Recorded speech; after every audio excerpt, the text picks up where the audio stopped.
காலை மன்னா மார்ச் 15. உன்னை மறைத்துக்கொள். நீங்கள் மரித்தீர்கள், உங்கள் ஜீவன் கிறிஸ்துவுடனே தேவனுக்குள் மறைந்திருக்கிறது. நம்முடைய ஜீவனாகிய கிறிஸ்து வெளிப்படும்போது நீங்களும் அவரோடே கூட மகிமையிலே வெளிப்படுவீர்கள். கொலேசியர் 3:4. ஓர் மெய்யான கிறிஸ்துவனுடைய 2 அனுபவங்கள் இங்கே கூறப்பட்டுள்ளது.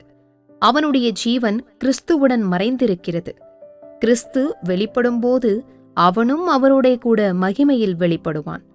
நாம் இப்போது கிறிஸ்துவனுடன் மறைந்திருக்காவிடில் அவர் வெளிப்படுகையில் அவரோடு நாம் மகிமையில் வெளிப்பட முடியாது.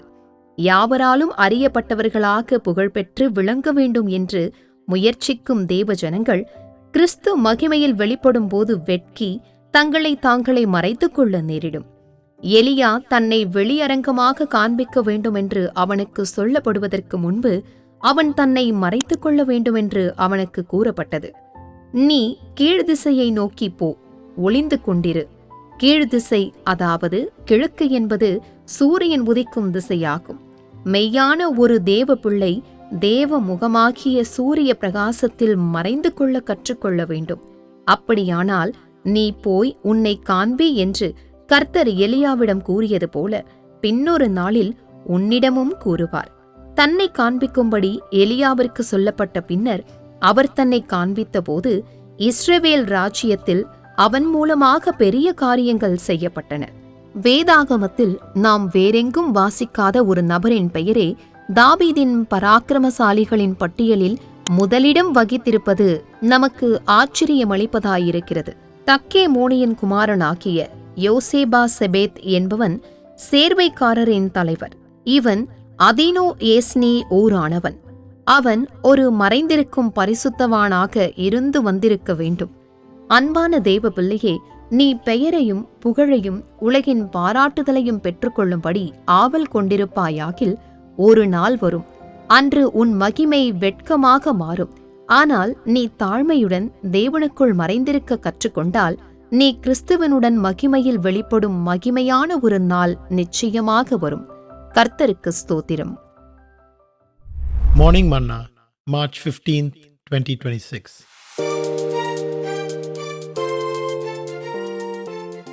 Hide thyself.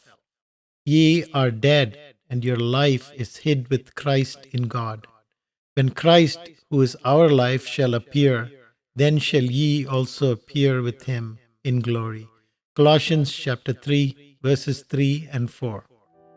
Here, 2 experiences of a true Christian are stated. 1. His life is hid with Christ. 2. When Christ appears, he shall also appear with him in glory. Unless we are now hid with Christ, we cannot appear with him in glory when he comes. People of God who try to become famous and come to the limelight may have to hide themselves in shame at the glorious appearing of Christ. Elijah was first asked to hide himself before he was told to show himself. Turn thee eastward and hide thyself. 1 Kings chapter 17, verse 3. East is the place of sunrise. A true child of God should learn to hide in the sunshine of God's presence. Then one day, just as the Lord told Elijah, he will say to you, "Go, show thyself." 1 Kings chapter 18, verse 1. When Elijah showed himself at that time, great things were done in the kingdom of Israel through him. It is surprising to see at the head of David's list of heroes the name of a person of whom we do not read anywhere else. The Tachmonite, chief among the captains, the same was Adino the Eznite. 2 Samuel chapter 23, verse 8. He seems to have been a hidden saint. Dear child of God, if you are longing for name and fame and the applause of the world, a day is going to come when your glory will turn to shame. However, if you learn to hide yourself humbly under the wings of the mercies of God, then will come the glorious day when you will appear with Christ in glory. May God bless you.